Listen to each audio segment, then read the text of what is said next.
السلام عليكم ورحمة الله وبركاته. اليوم على بركة الله جيتكم بهذه الوصفة، وصفة فطائر مقلية. إن شاء الله تعجبكم هذه الوصفة وتشاركوا في القناة وتدعموني باللايك. وصفة اقتصادية جدا وسهلة، بإذن الله تلقوها في رمضان، احتفظوا بها، راح تلقوها في رمضان وما تندموش عليها. هنا على بركة الله بالصلاة على الحبيب المصطفى. نبدأ بالوصفة. عندي هنا 4 كيسان تاع فارينة، عندي مغرفة متوسطة كما نقولوا تاع الياقورت تاع ملح، 2 مغارف صغار ثاني تاع خميرة، 2 سكر، وعندي زوج مغارف كبار تاع زيت. هنا انا فرغت بالقرعه، هنا 2 مغارف تاع ماكله كيما نقولوا تاع زيت.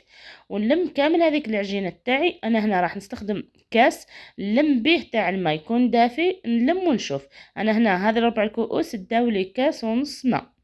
هنا ها هي كي راح نلمها مليح هنا بيدي ونحطها على البيترا. اللي ما عندهاش البيترا تعجنها بيدها عادي، يا ربي 2 دقائق برك وتحبس، يعني مش راح نقولك عجنيها نهار كامل. هنا هاي كملت انا النص كاس تاعي تاع الماء، وراح نحطها في البيترا تعجني يا ربي 2 دقائق، حيت ما يتلم لي فقط العجين، مش راح نقولك انا عجنيها يعني نص ساعه ولا حاجه. ها هي كي بعد ما تلمت لي العجينه تاعي راح نغطي عليها ونحطها في مكان دافئ تخمر. من جهه ثانيه نبدا نحضر الحشو تاعي.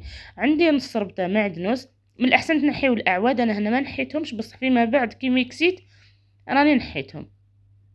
عندي 2 حبات فلفل حلو طرشي كما نقولوا، ووحده حار، يعني اللي ما ياكلش الحار يكملها كامل حلو، يعني ماشي حاره بالاسم فقط. انا الفلفله هذيك حمارت لي، يعني كانت عندي اصلا في الثلاجه حتى حمارت. راح نميكسي هذا الشيء كامل، ما تمرحيوهمش لدرجه انه يرجعوا مع حز ما يتقصوا لكم، فقط يتقصوا قص رقيق.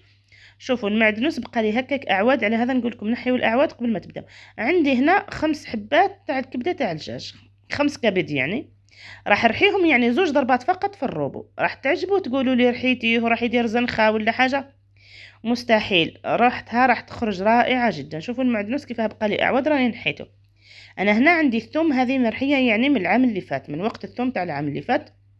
اللي ما عندهاش ثوم يعني مرحيه راح تستخدم راس كبير، ديري راس كبير تاع ثوم. التوابل مرحيه ثاني. التوابل هنا عندي كزبر، عندي فلفل اسود، عندي عرق الاصفر، وعندي كمون. كل واحد ربع ربع ملعقه. هنا الملح انا ما كترتش الملح تاعي لانه الثوم تاعي مالحه. هنا انتم تملحوا عادي، يا ربي يجيكم واحد جويه ربع مغرفه تاع ملح هكاك. هنا بعد ما خمرت لي الخميره تاعي يا ربي 20 دقيقه كانت خمرت لاني حطيتها في بلاصه سخونه. راح نعاود نروح شوي بالفرينه لانها تتلاصقي، يعني ماشي هذيك الشايحه طول. هي من الاحسن تجيكم ما تجيش شايحه بزاف باش تساعدكم في الخدمه. راح نقص العجينه تاعي، هنا كل واحد يقص بالطريقه اللي تساعده. راح نخدمها انا. هنا انا قصت لي 12 كوريه. هنا انتم حبيتوا تكبروا تصغروا لحساب كيما حبيتوا، يعني كيما نقولوا لحساب افراد العائله. هنا هذه اللقطه للاسف طفات لي يعني الكاميرا. راح نعاود لكم واحده اخرى. هنا شوفوا راح نضرب العجين تاعي. انا بعد ما نلوز نخلص نرجع للاولى تاعي طول، نلقاها ارتاحت نبدا نخدم فيها. نعاود نروح شوي بالفرينه ونرقق العجين تاعي قد ما قدرت. راح نخليه بهذا الشكل الاسطواني، راح نخليه مستطيل كما راكم تشوفوا، ونرقق فيه قد ما قدرت، وخاصه على الحاشيه. هنا شوفوا كيف يبان صباعاتي من تحت من كثر ما هي رقيقه. راح نجيب انا هنا شوفوا انا استخدمت مغرفه ونص، بصح راح نرجع نحي هذاك النص، لقيت انه الحشوه بزاف.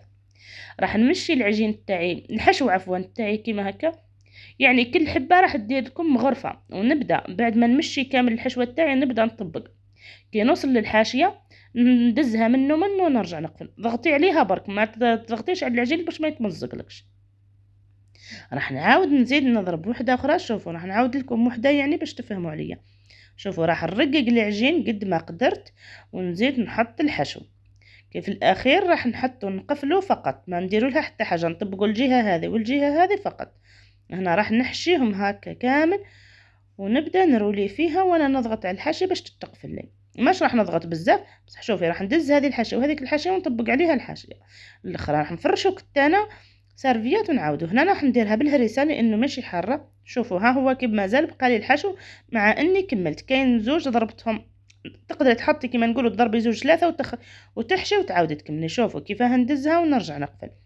نحطهم كامل من جهه. هنا ها هما اخرين حارين واخرين ماشي حارين، راح نغطي عليهم ونبدا ندير في مقلاة. نحط الزيت مع جويه فنجال تاع زيت حتى نص كاس تقريبا. هذه راح تكملي تقلي بها كامل. راح تجيبي الطرف تاع ورق الزبده كيما لاحظتوا ونضرب عليه العجين تاعي باش ما يلصقليش في السيرفيات ويخمجهم لي. ورق الزبده يساعدك انه تهزي وحده وحده وتحطي. راح نقصوا النار تاعنا كليا كيما نديروا الفطير ولا الشخشوخه. درك نعت لكم النار كيفاه نقصت لها. شوفي ها هي كي انا هنا خدمت على الطابونه. تعاودي تضربي شوي حباتك هكا يكونوا ترققيهم شويه وتبداي حتى واذا تمزقت لك شوي العجينه عادي ما تخافيش منها. نكملوا نقليوهم هكا مره على مره، قعدي تقلبوا فيهم حتى يحمروا، ما تزيدوش النار باش يطيبوا لكم مليح من الداخل. هنا راح نكمل نطيب كامل هذوك العجينات تاعي. ها هي كي نخلص نحيهم.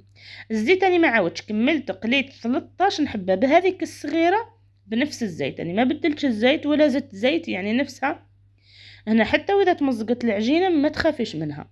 شوفي ها هي كي نضربها حتى واذا تمزقت لي شويه على الحاشيه نورمال.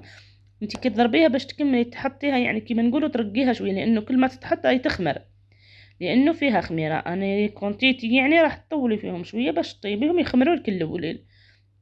انا راح نقعد نقلب كامل في العجينه في الفطائر هذوك تاعي حتى نكمل نطيبهم. شوفوا راني طيبت على الطابونه يعني هاي باينه. انا راح نكمل كامل هذوك العجينات تاعي، نكمل نطيبهم منه نزيد نوقفهم على الحاشيه باش يكملوا يتقلاو لي هنا. انا شوفوا راح نقسمها لكم وتشوفوها. هذه الوصفه ذوقها رائع جدا، تبان بالتحميص مع الكبده.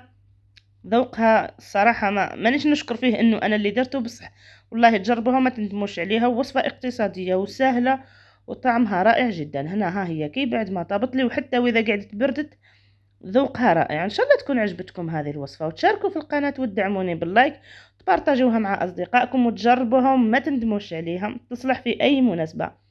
بصحتكم مسبقا، في امان الله وحفظه.